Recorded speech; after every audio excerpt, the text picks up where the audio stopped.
ஆண்டவராகிய இயேசு கிறிஸ்துவின் நாமத்திற்கு மகிமை உண்டாவதாக. மத்தேயு எழுதின சுவிசேஷ பகுதியை தியானித்து வருகிறோம். இப்பொழுது மத்தேயு எழுதின சுவிசேஷ பகுதியான 4ஆம் அதிகாரத்திலிருந்து 4 தலைப்புகளில் வசன பகுதிகளை நாம் தியானிக்க இருக்கிறோம். முதலில் இயேசு சோதிக்கப்படுதல் என்ற பகுதியை தியானிக்கப் போகிறோம். அதன்பின் இயேசு அலகையினால் சோதிக்கப்படுவதற்காக பாலை நிலத்திற்கு தூய ஆவியால் அழைத்து செல்லப்பட்டார். அவர் 40 நாள் இரவும் பகலும் நோன்பிருந்தார். அதன்பின் பசியுற்றார். சோதிக்கிறவன் அவரை அணுகி, நீர் இறைமகன் என்றால் இக்கற்கள் அப்பமாகும்படி கட்டளையிடும் என்றான்.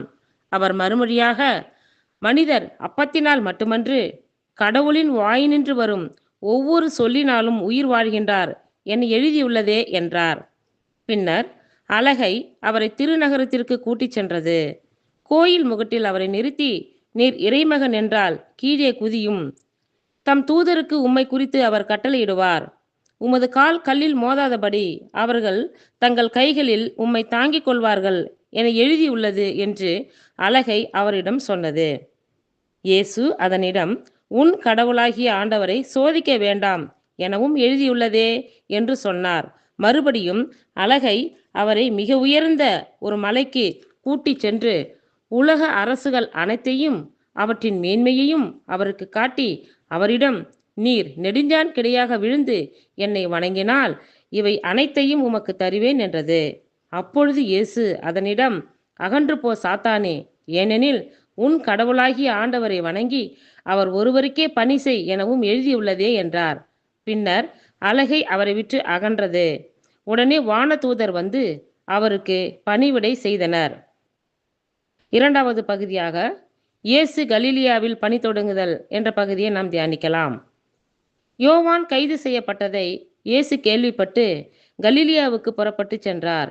அவர் நாசரேத்தை விட்டு அகன்று செபுலோன், நப்தலி ஆகிய இடங்களின் எல்லையில் கடலோரமாய் அமைந்திருந்த கப்பர்நகுமுக்கு சென்று குடியிருந்தார். இறை வாக்கினர் ஏசாயா உரைத்த பின்வரும் வாக்கு இவ்வாறு நிறைவேறியது.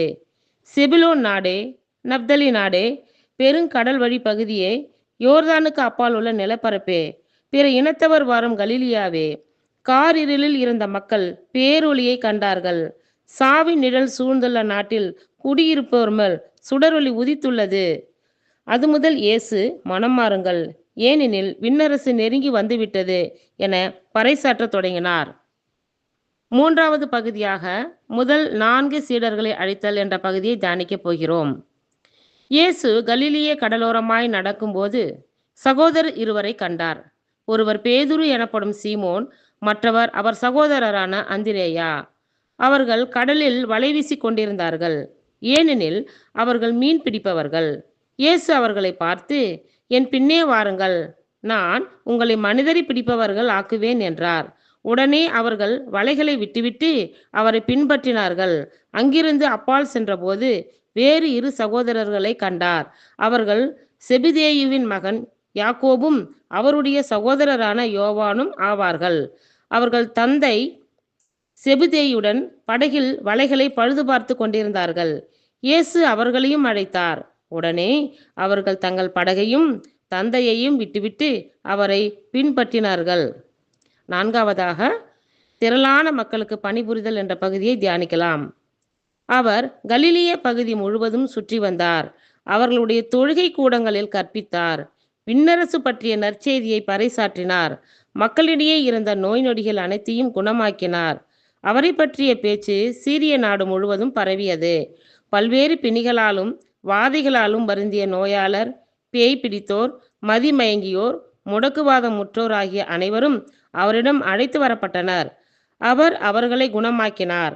ஆகவே கலிலேயா, தெக்கபோலி, எருசலேம், யூதேயா, யோர்தானுக்கு அக்கறை பகுதி ஆகிய இடங்களிலிருந்து வந்த மக்கள் பெருந்திரளாய் அவரை பின்தொடர்ந்தார்கள். இத்துடன் யோவான் எழுதிய சுவிசேஷமான 4ஆம் அதிகாரம் நிறைவுற்றது. கர்த்தர் தாமே உங்களை ஆசீர்வதிப்பாராக. ஆமேன்.